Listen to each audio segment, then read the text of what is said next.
Hare Krishna, welcome guys. We're continuing our Bhagavad Gita series.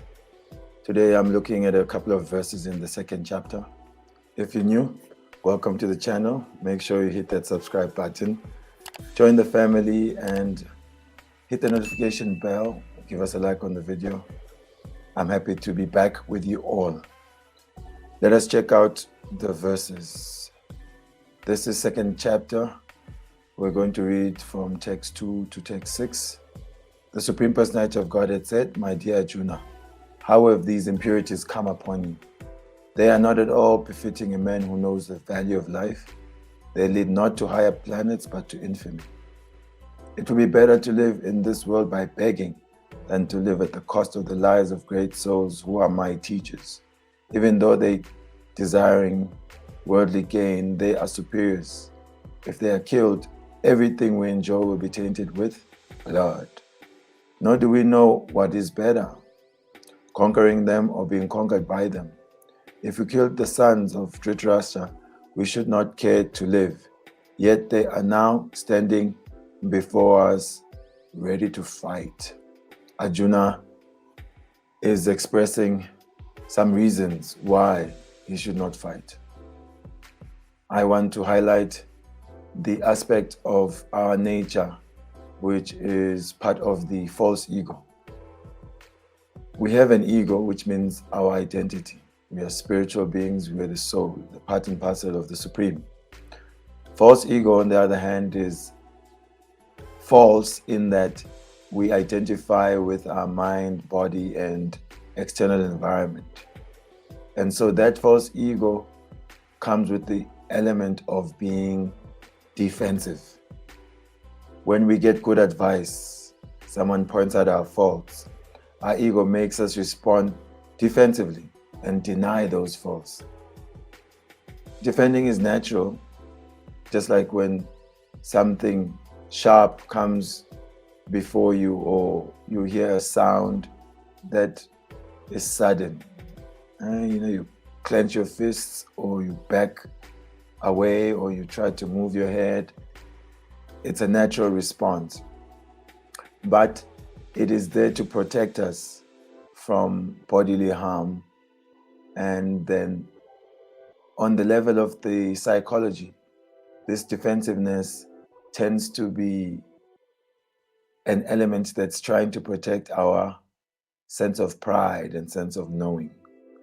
So we don't want something that defends something which is not good for us to grow. For example, an injection from a doctor. If we become defensive and move our arm away, then we don't get the medicine which is meant to cure our disease. So similarly here we see that Krishna had been telling Arjuna why he should fight, especially because of his duty. In the first verse, Krishna dealt with Arjuna's emotions, that the emotions should be managed so that they don't deviate us from the proper determination for spiritual growth and spiritual duties.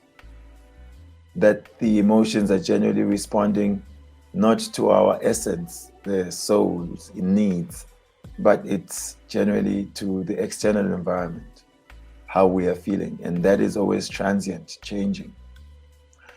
So similarly here, the ego's default defensiveness doesn't always protect us.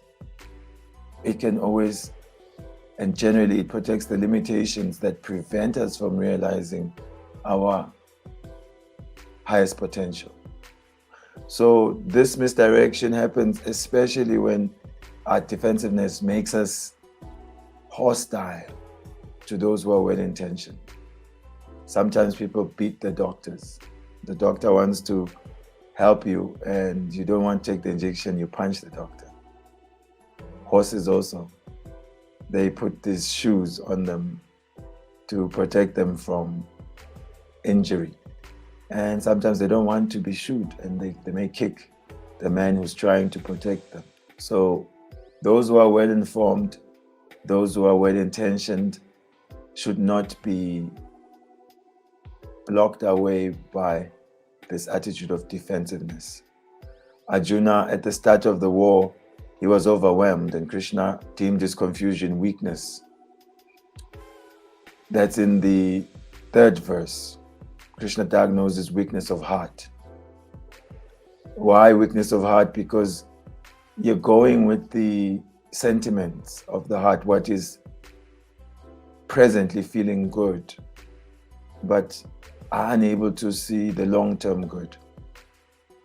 So then Arjuna responds defensively and says that his confusion is coming from his respect of the elders. How can we kill such elders? They are worshipable. And then later on, his reasoning is foundationally misled by this bodily conception of life, where he goes and says that I cannot destroy the dynasty. How can I do that? We don't know what is right, Krishna. And if we do this, we're going to cause more harm. So he's even telling Krishna that he doesn't really know what is best.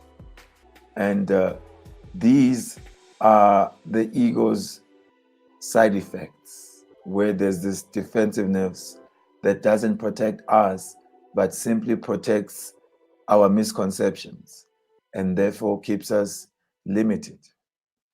Srila Prabhupada has come and given Bhagavadgita as it is to the world. And we meet people. As soon as they hear some knowledge that they haven't heard before, they want to be defensive.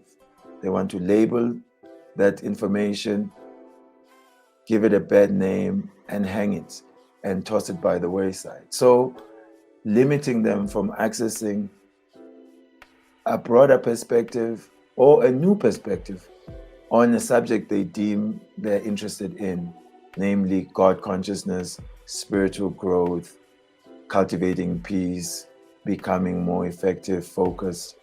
So we want to encourage you to be on the lookout for the ego's traps in being defensive when we are getting knowledge that can help us, can elevate us.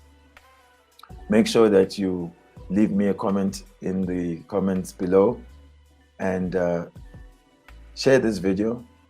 Subscribe if you haven't. Let's make Krishna's wisdom viral. Thank you for your time. Hope you have a beautiful day. See you in the next one. Hare Krishna.